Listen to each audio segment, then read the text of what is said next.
சேலத்தில் பெற்ற தந்தையையும் சித்தியையும் கண்டம் துண்டமாக வெட்டி சாக்கு மூட்டைகளில் அடைத்து வெவ்வேறு ஏரிகளில் வீசிச் சென்ற மகன் போலீசாரிடம் சிக்கியுள்ளார். இருவரும் காணாமல் போய்விட்டதாக நாடகமாடிய மகன் சிக்கியது எப்படி? சேலம் மாவட்டம் இளம்பிள்ளை அருகே கோனேரிப்பட்டி பகுதியைச் சேர்ந்தவர் 47 வயதான பழனிசாமி. இவரின் முதல் மனைவி ஜெயந்திக்கு 23 வயதில் ஆகாஷ் என்ற மகன் உள்ளார். அதேபோல இரண்டாவது மனைவி ஜெயலட்சுமிக்கு கனகவள்ளி என்ற மகள் உள்ளார். இந்நிலையில் முதல் மனைவியின் மகன் ஆகாஷிற்கு தந்தை பழனிசாமி மீதும் சித்தி ஜெயலட்சுமி மீதும் கடும் ஆத்திரம் இருந்து வந்துள்ளது. அவர்களுடன் அடிக்கடி குடும்ப தகராறு ஏற்பட்டு வந்ததாக கூறப்படுகிறது. இந்த சூழலில் கடந்த 16ஆம் தேதி இரவு முதல் தந்தை மற்றும் சித்தி ஆகிய இருவரும் காணாமல் போய்விட்டதாக ஆகாஷ் உறவினர்களிடம் கூறியிருக்கிறார்.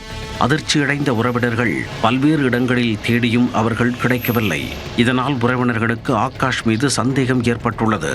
அவரை அழைத்து மிரட்டி விசாரித்த போது தானே கொலை செய்ததாக ஒப்புக்கொண்டுள்ளார். தந்தை மற்றும் சித்தி மீது உள்ள ஆத்திரத்தில் இந்த கொலைகளை அரங்கேற்றியதாக ஆகாஷ் கூறியிருக்கிறார்.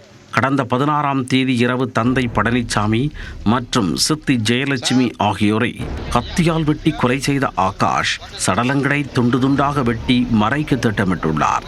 அதன்படி இருவரது கை, கால், தலை என தனித்தனியாக வெட்டி 3 சாக்குப்பைகளில் கட்டியிருக்கிறார்.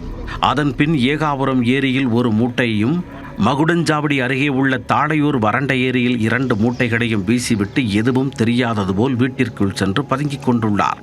அதன்பின் தந்தையையும் சித்தியையும் காணவில்லை என கூறி நாடகமாடியது தெரிய வந்தது. ஆகாஷ் கூறியதை கேட்ட அதிர்ச்சியில் உறைந்து போன உறவினர்கள் மகுடஞ்சாவடி காவல் நிலையத்திற்கு தகவல் தெரிவித்தனர். விரைந்து வந்த போலீசார் முதலில் ஆகாஷை கைது செய்து சடலங்களை வீசிச் சென்ற பகுதிக்கு அழைத்துச் சென்றனர். பின்னர் 2 பேரின் சடலங்களையும் சம்பவ இடங்களுக்கு சென்று மீட்டு சேலம் அரசு மருத்துவமனைக்கு அனுப்பி வைத்தனர். இந்த இரட்டை கொலை சம்பவம் குறித்து ஆகாஷிடம் தொடர்ந்து விசாரித்து வருகின்றனர்.